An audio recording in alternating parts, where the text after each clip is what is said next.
March tarikun ase rozer irom lai kidabagi tara madira suba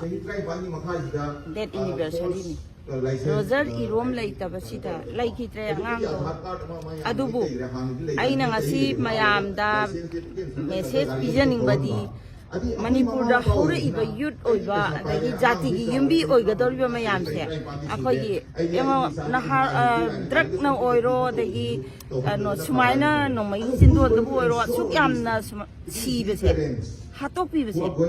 akhoi matung da thuk da na bagi damak da ne ba aina ngasi sum mayam da awareness ki type da pi thangjali ba khom ji ai gi isa hat e haidana hat e ba ngang hat ki ba hai ba natte ba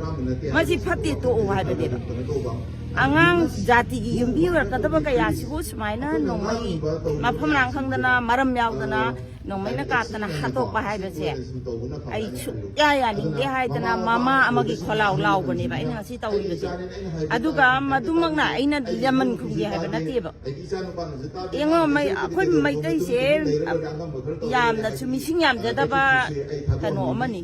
mising yam na te sida drug na tharasi nongmai chindon da tharasi naraga tharasi kayam lai ge bo adu ita di fain maram sadana budi hat maram sadana ba hat kum de hai bani ba ai pam dam ai moi de laman kum ba chu pam de ai hi cha hat thara su Sumaina matung tauganmu nongmai maram sadana kapun jati yumbi ja manghan ganu hai bani aduga aina ngasi sumaina tawma tamda ai awana karam kaya mayok nai ngasi bahau da aina thengna rak pama tamda lambi amta nana ai thengna rak ti ko ya tina wa ba ji loi de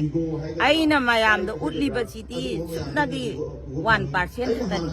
aina wari di 99% adubu ai ninghanna da nangasi ai gi cha sak thaga su praja gi yumbi sing chi kan da ba ya de da wai chu khang da ba ya de pau tien che pi da ba ya de na ai nangasi si gi program se ai pang thok se